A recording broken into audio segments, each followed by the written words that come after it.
पेट आपके लिए नहीं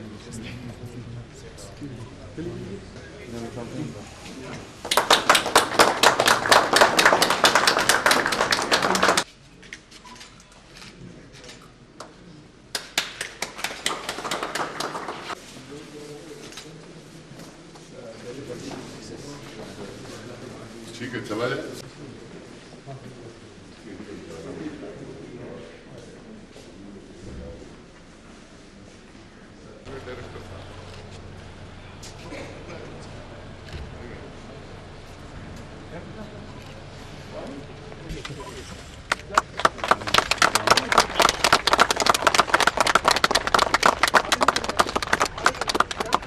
It has 400 running tracks, 1 football field, cricket field. Sir, NCC का हमने कल ही गर्ल्स का यूनिट चलना स्टार्ट वीडियो गाइड।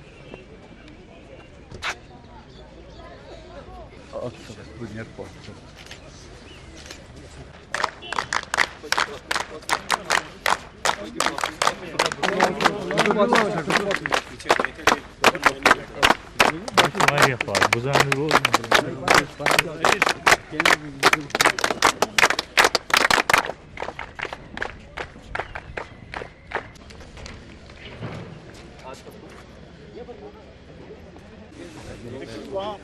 सूर्य कंपनी देखिए फुटबॉल एजुकेशन है उनको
NIT श्रीनगर के नए गेस्ट हाउस और state of art sports facilities के उद्घाटन के अवसर पर आप सभी के बीच उपस्थित होकर मुझे अत्यंत प्रसन्नता हो रही है।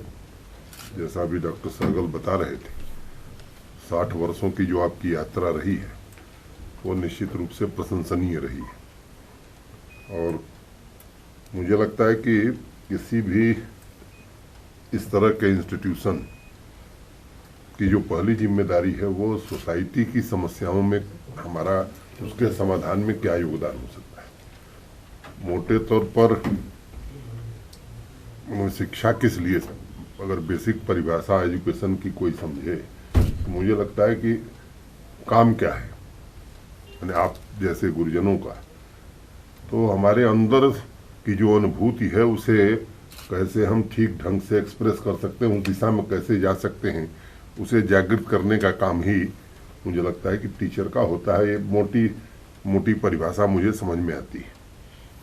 और अगर आप देखें तो जिसने ये अपने अंदर की अनुभूति को पहचाना उन्होंने जीवन में बड़ा काम किया, क्या वो विज्ञान के क्षेत्र में लें, ह्यूमैनिटीज़ के क्षेत्र में लें।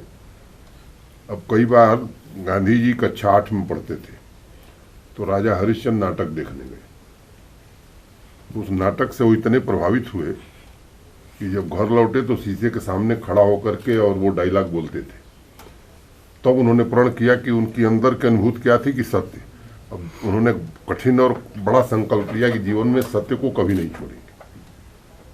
और बाकी आप जो कह लीजिए, उनको राष्ट्रपिता, स्वतंत्रता आंदोलन के सब से बड़े नेता, देश की आज़ादी में सबसे अप्रतिम योगदान, लेकिन मूल जो उनका चरित्र था वो ये था कि सत्य को कभी नहीं छोड़ा उन्होंने। अब कम लोग जानते हैं कि गांधी जी के पास हाई स्कूल डिप्लोमा के अलावा कोई डिग्री नहीं थी। लोग उनको बैरिस्टर कहते हैं, उनके पास लॉ की डिग्री नहीं थी। वो प्रैक्टिसिंग लॉयर की डिग्री उनको मिली थी। दक्षिण अफ्रीका में भी उन्होंने एक स्कूल स्थापित किया और उस स्कूल से बहुत जुड़े रहे। वहाँ से आने के बाद यूनिवर्सिटी बनाई, आज भी वो यूनिवर्सिटी चल रही है। और उस जमाने में महिलाओं के लिए पॉलिटेक्निक खोला और देश के जो मूर्धन्य साइंटिस्ट थे, सीवी रमन से लेकर के प्रोफेसर बसु तक, उनको उस बोर्ड पर रखा। कई बार भ्रम हो जाता, लोग कहते हैं गांधी जी टेक्नोलॉजी के खिलाफ थे, लेकिन उस समय महिलाओं के लिए पॉलिटेक्निक खोलना, तो मुझे लगता है कि ये सबसे बड़ा काम है। और मुझे लगता है कि अब उस दिशा में इस देश में भी सोच आगे बढ़ी है और स्वाभाविक रूप से अब हम इंग्लैंड को पीछे छोड़ करके दुनिया की 5वीं बड़ी अर्थव्यवस्था बन रहे। और ख़ास तौर से पिछले 7-8 वर्षों में देश में जो बड़ा बदलाव हुआ है, मोटे तौर पर 86,000 स्टार्टअप्स आज हिंदुस्तान में हैं। हर रोज 10 नए स्टार्टअप्स आ रहे हैं। यूनिकॉर्न की संख्या हमारी बढ़ती जा रही। अब ये जो नॉलेज इकानमी की बात होती है, तो नॉलेज इकानमी आज ये बहुत प्रचलित शब्द है, लेकिन आप देखेंगे तो हम तो बहुत पहले नॉलेज इकानमी थे। जब दुनिया के लोगों को सर्जरी के बारे में ज्ञान नहीं था, तब हमारे पास प्रेसिजन इक्विपमेंट थे। उस समय हिंदुस्तान में सर्जरी होती थी।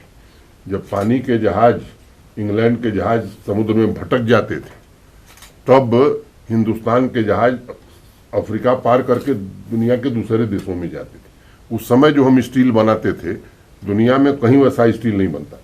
और सोने की चिड़िया इसलिए नहीं बन गई कि हमारे पास सोने की बड़ी खान थी।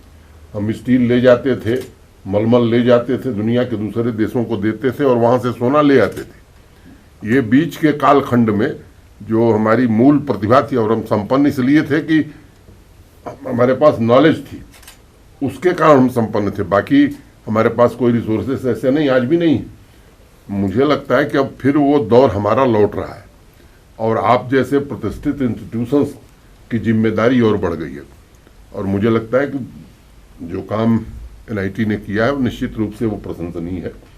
और मैं उम्मीद करता हूं कि आने वाले दिनों में रैंकिंग और नंबर, मुझे लगता है कि ये तो मैंने अगर हिंदुस्तान को ऊपर से एक तस्वीर ली जाए तो पूरा देश लगता है कि एग्जामिनेशन सेंटर हो गया। ये नेशनल एजुकेशन पॉलिसी ने बहुत सारी, मुझे लगता है कि समस्याओं का निदान दिया है। यहाँ तो आप लोग उस दिशा में काफ़ी अच्छा काम कर रहे हैं और ख़ास तौर से रिसर्च के फील्ड में, और आज जो देश की ज़रूरत है, NIT ने बहुत सराहनीय काम किया है। सुविधाएं लगातार आपकी बढ़ती जा रही हैं, सुविधाओं की आवश्यकता है, लेकिन मैं समझता हूं कि आप लोगों का जो कमिटमेंट है वो उसने ज़्यादा बड़ा परिवर्तन किया है। और आप ही लोगों का ये इंस्टीट्यूशन है, देश का इंस्टीट्यूशन है। मैं उम्मीद करता हूं कि आने वाले दिनों में रैंकिंग में तो सुधार होगा ही, लेकिन रियल जो समस्याएं हैं कश्मीर की, जम्मू की, उसमें कुछ आपका योगदान। पिछली बार जब मैं यहाँ आया था तो मैंने 2-3 बातें आप लोगों से अनुरोध के तौर पर कही थी। जैसे यहाँ स्नोफॉल बहुत होता है, अब सड़क हमारी खराब हो जाती है, तो हॉट मिक्स से कोल्ड मिक्स की टेक्नोलॉजी अब दुनिया भर में आ गई। अब NIT ये काम कर सकती है कि हम ऐसी सड़क बनाएं कश्मीर डिवीजन में कि अब वो सड़क बर्फ हो तो भी न खराब हो। फार फ्लंग एरिया में सिग्नल भेजना है, टावर नहीं है, तो क्या मैकेनिज्म हो सकता है कि वी कैन सेंड सिग्नल। वैसे एनर्जी का है, अब साधन सब खत्म होते जा रहे, सड़क बनाने के मटेरियल्स है। मुझे लगता है कि ये जो समाज की समस्या है उसका समाधान भी आप ही के सहयोग से हम करना चाहते हैं। और इस बार तो हायर एजुकेशन काउंसिल का एक गठन हम लोगों ने किया है। मैं चर्चा कर रहा था डॉक्टर साहब, प्रोफेसर दिनेश सिंह जी जो वाइस चांसलर थे दिल्ली यूनिवर्सिटी के, उनको भी लाया है। कवि आर्या साहब IIT मुंबई के, आप सब लोग, आप में से अनेक लोग जानते होंगे। बीमार थे बेचारे, तब भी उन्होंने ICU से निकल करके और कहे कि हमसे, उन्होंने कहा कि साहब मैं ज्वाइन करूंगा वर्चुअल मोड में। हमने कहा नहीं, अब ठीक हो जाइए तब आइएगा। प्रोफेसर रंगराजन जो इंडियन इंस्टीट्यूट ऑफ साइंस के डायरेक्टर हैं, उन्होंने भी सहमति दी है। हमारे सभी वाइस चांसलर भी उसमें लगे हैं। तो पहली बैठक हम लोगों ने की थी, उसमें ये हुआ कि भाई NIT IIT जो भी इंस्टीट्यूशन हैं भारत सरकार के भी, उनको भी साथ जोड़ करके, और प्राथमिक दायित्व तो मुझे लगता है किसी भी एकेडमिक इंस्टीट्यूशन का ये है कि वहाँ यहाँ के स्थानीय लोगों को क्या लाभ उससे मिलता है, यहाँ की समस्याओं के समाधान में हम कितना योगदान कर सकते हैं। और इस बार एक फैसला हम लोगों ने किया है कि हायर एजुकेशन का बजट भी हमने अपने सभी वाइस चांसलर से भी कहा कि भाई आप सजेस्ट करिए कि कहाँ ज़्यादा से ज़्यादा हम धन खर्च करें ताकि हम यहाँ के लोकल बच्चे जो हैं, हमारे स्थानीय बच्चे जो हैं, वो देश में अच्छा कर सकें। तो एक अच्छा वातावरण पिछले 2-3 सालों में बना है, आप सब लोगों के सहयोग से बना है। मैं आप सबसे ये निवेदन करूंगा कि इन समस्याओं पर भी थोड़ा चिंता करने की ज़रूरत है। बाकी पढ़ाई लिखाई, रैंकिंग, ये सब आपकी बहुत बेहतर है, भविष्य में और बेहतर होगी। मैं आप सब लोगों के प्रति हृदय से आभार व्यक्त करता हूँ। Deshbhagat university Punjab courses offered PhD, postgraduate, undergraduate, PG diploma, diploma certificate. Contact us for admissions.